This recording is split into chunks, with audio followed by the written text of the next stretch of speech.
A continuación presentaremos el caso de aplicación número 3, Strategic Asset Allocation During Global Uncertainty, del grupo 18 de Financial Analytics compuesto por Guillermo Cifuentes, Israel Valenzuela, Delio Hoyos y Luis Pérez. Descripción del caso. Este caso analiza la decisión de un inversionista que tiene un portafolio de aproximadamente $500,000 y que está evaluando si debe reestructurar su asignación de activos en un contexto de incertidumbre económica global en 2017. El inversionista además enfrenta una necesidad financiera importante: tener la capacidad de financiar la educación universitaria de sus dos hijas durante los próximos años. Cada una requerirá aproximadamente $30,000 por año durante 3 años, lo que representa una necesidad total cercana a $180,000, considerando que podrá ahorrar alrededor de $10,000 al año durante los próximos 5 años. Una parte importante de este objetivo deberá financiarse a partir del rendimiento de su portafolio de inversión. Por lo tanto, teniendo en cuenta los datos presentados, se tiene que la necesidad financiera real por gasto de educación para el inversionista es de $130,000, valor que debe ser cubierto con un rendimiento mínimo del 26% del portafolio durante el periodo requerido para cubrir la necesidad financiera. De forma general, se busca determinar cuál sería la asignación de activos más adecuada para el portafolio del inversionista. Para esto, se analizan 10 ETFs que incluyen activos de renta variable y renta fija en diferentes regiones del mundo. El análisis busca identificar un portafolio eficiente que equilibre riesgo y retorno, evaluar posibles ajustes tácticos basados en expectativas de mercado y analizar el impacto de incluir activos alternativos como oro y REITs, Real Estate Investment Trust, a través de los siguientes objetivos específicos. Primero, evaluar las necesidades financieras futuras del inversionista. 2. Aplicar el modelo de optimización de portafolios de Markowitz. 3. Construir una nueva frontera eficiente. 4. Evaluar la posibilidad de realizar una asignación táctica de activos. 5. Analizar el impacto de incorporar activos alternativos. Y por último, determinar una decisión final de inversión. En cuanto a la metodología utilizada para dar solución a este caso, se tiene como base principal el modelo de optimización de portafolios de Markowitz. Este modelo permite identificar combinaciones eficientes de activos con el objetivo de construir portafolios que maximicen el retorno esperado para un nivel dado de riesgo o que minimicen el riesgo para un nivel dado de retorno. Esto se logró a través de la siguiente metodología para el análisis del caso. Primero, se analizan las necesidades financieras del inversor. 2. Se calculan los retornos y riesgos de los ETFs. 3. Se optimiza el portafolio mediante el modelo de Markowitz. 4. Se evalúan los escenarios de inversión. Y quinto, se hace un análisis de diversificación con activos alternativos y la decisión final. Características de los ETFs.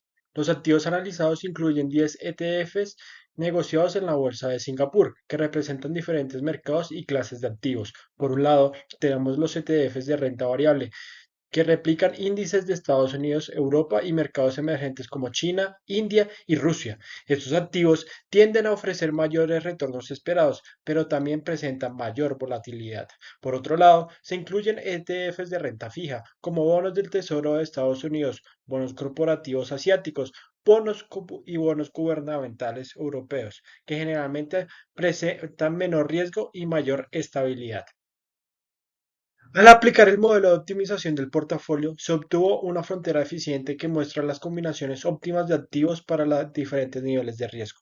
El portafolio de mínima volatilidad identificado presenta un retorno esperado del 2,6% anual y una volatilidad aproximada del 3,7%, con un Sharpe radio alrededor del 0,46. Este portafolio está compuesto principalmente por activos de renta fija, que representan aproximadamente el 86% del portafolio, mientras que la renta variable representa cerca del 14%. Uno de los resultados más importantes del análisis es el beneficio de la diversificación. Cuando se comparan los ETFs individuales con los portafolios ubicados en la frontera o eficiente, se observa que el portafolio diversificado presenta una menor volatilidad que cualquier ETF individual. Esto ocurre porque los activos no se mueven perfectamente en la misma dirección, por lo que al combinar activos con correlaciones imperfectas permite reducir el riesgo total del portafolio. En este punto también se comparó la frontera eficiente utilizando dos horizontes de análisis, la serie histórica completa de aproximadamente 5 años y los rendimientos anualizados de los últimos 3 años. Como se observa en la tabla, el modelo basado en el horizonte histórico presenta un retorno del 2,6%, mientras que el modelo de 3 años muestra un retorno ligeramente del 2,16%. En términos de riesgo, medido por la varianza y la volatilidad, ambos portafolios presentan niveles relativamente similares, aunque el modelo de 3 años tiene una volatilidad ligeramente menor. Sin embargo, al analizar el Sharpe Radio, que mide la eficiencia entre el riesgo y el retorno, el modelo de 5 años alcanza un valor del 0,46, superior al 0,36 del modelo de 3 años. Esto indica que el portafolio construido con un horizonte histórico más amplio ofrece una mejor compensación por unidad de riesgo asumido. En general, este análisis muestra que cuando se utilizan horizontes de tiempos más cortos, los resultados pueden ser más variables y menos eficientes, mientras que los beneficios de la diversificación y la optimización del portafolio tienden a observarse con mayor claridad en horizontes de inversión más largos. Posteriormente se evaluó la posibilidad de realizar una asignación táctica de los activos basándose en las proyecciones de prima de riesgo del mercado elaboradas por JP Morgan. Estas proyecciones sugerían que algunos mercados emergentes como India y China podían ofrecer retornos esperados en el corto plazo. Al aumentar la exposición en estos mercados, se logró incrementar el retorno esperado del portafolio, aunque también aumentó significativamente la volatilidad, lo que redujo el Sharpe Radio del portafolio.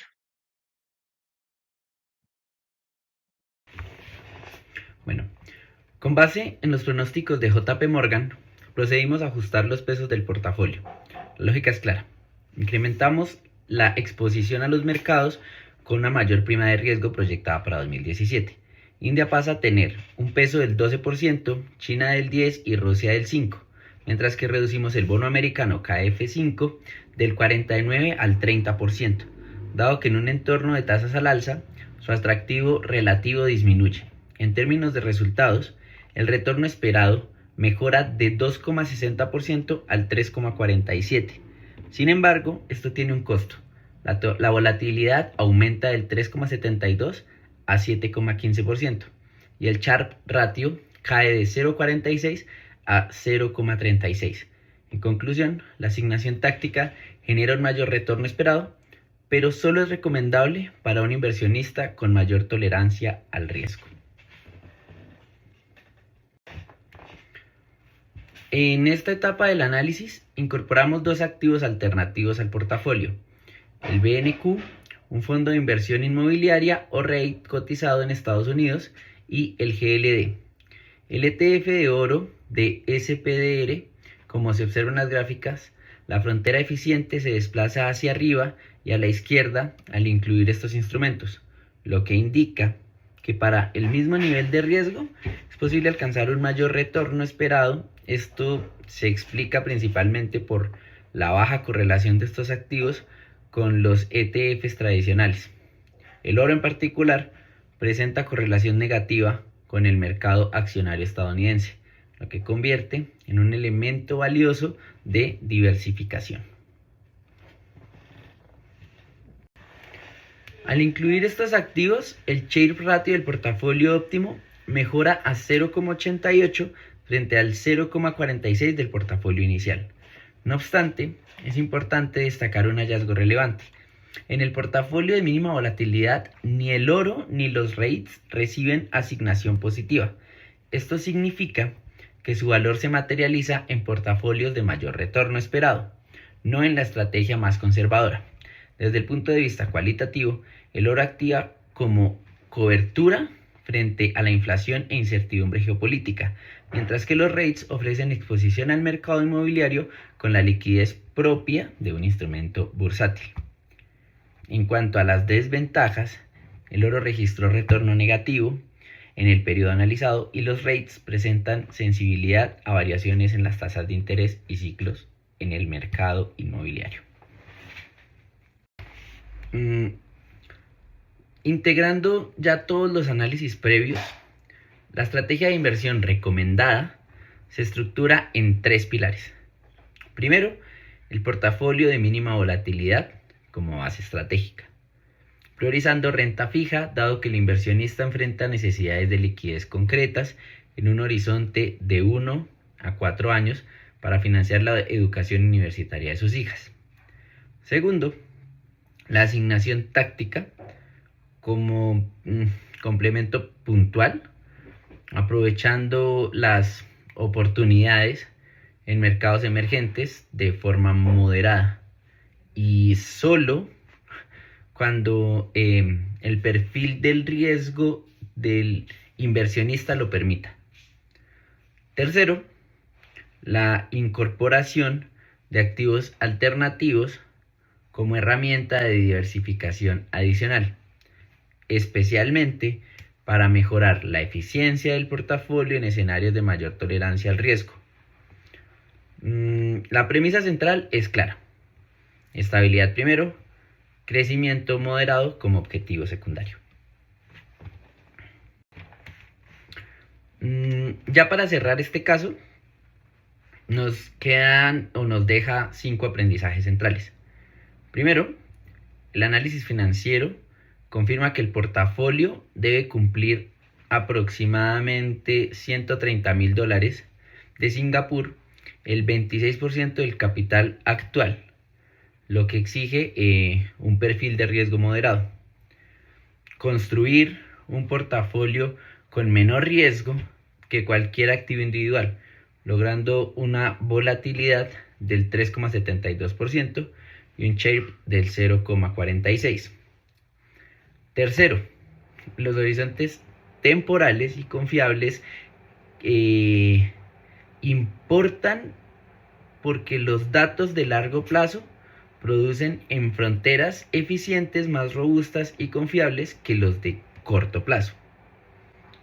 Cuarto, la asignación táctica y los activos alternativos son herramientas útiles, pero deben usarse como complemento, no como la base de la estrategia. Y quinto, el modelo de Markowitz tiene limitaciones conocidas, supone normalidad en los retornos y es sensible a los parámetros de entrada, por lo que en la práctica debe complementarse con juicio profesional y análisis del contexto del mercado. Muchas gracias.